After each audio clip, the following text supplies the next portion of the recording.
It's Thursday morning. அன்னைக்கு காலையில் பிரேக்ஃபாஸ்ட்டுக்கு சேமியா கிச்சடி செய்யலான்னு தான் பிளான் பண்ணியிருந்தேன். செய்யற கொஞ்சம் டைம் இருந்தனால சைட் பை சைடாக லஞ்ச் வேலையை முடிச்சிடலான்னு அதுவுமே ப்ரிப்பேர் பண்ணிகிட்டு இருந்தேன். அன்னைக்கு லஞ்சுக்கு வந்துட்டு பருப்பு, அதுக்கப்புறம் தயிர் கொஞ்சம் நிறையா இருந்துச்சு, அதை வேஸ்ட் பண்ண வேணாமே அப்படி மோர் குழம்பா செஞ்சிடலான்ட்டு அதுவுமே ரெடி பண்ணிகிட்டு இருந்தேன். சைட் டிஷ்க்கு கொஞ்சமாக சிக்கன் ரோஸ்ட்டு செஞ்சிடலான்ட்டு அந்த சிக்கன் மட்டும் கொஞ்சம் மேரினேட் பண்ணி வச்சுருந்தேன். எல்லா வேலையும் முடிச்சுட்டு பிரேக்ஃபாஸ்ட்லாம் முடிச்சுட்டு அதை செஞ்சுக்கலான்னு. ஆனால் பிரேக்ஃபாஸ்ட் எல்லாம் முடிச்சு வரவுமே அடுத்தடுத்து வேலை கரெக்டாக இருந்துச்சு. க்ளீனிங்கு, வாஷிங்குன்னு அப்படியே அதிலே போயிடுச்சு.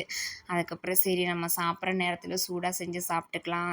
எப்படி சாதம் வந்துட்டு மதியம் தானே வைப்போம், அந்த டயத்தில் அதையும் செஞ்சுக்கலான்ட்டு மற்ற வேலையெல்லாம் முடிச்சுட்டு பிரேக்ஃபாஸ்ட்டு முடிச்சுட்டு அதுக்கப்புறம் தான் மதியம் தான் அதை செய்ய ஸ்டார்ட் பண்ணேன். அது ஏன்னா கொஞ்சம் தான் இருந்துச்சு பீஸு.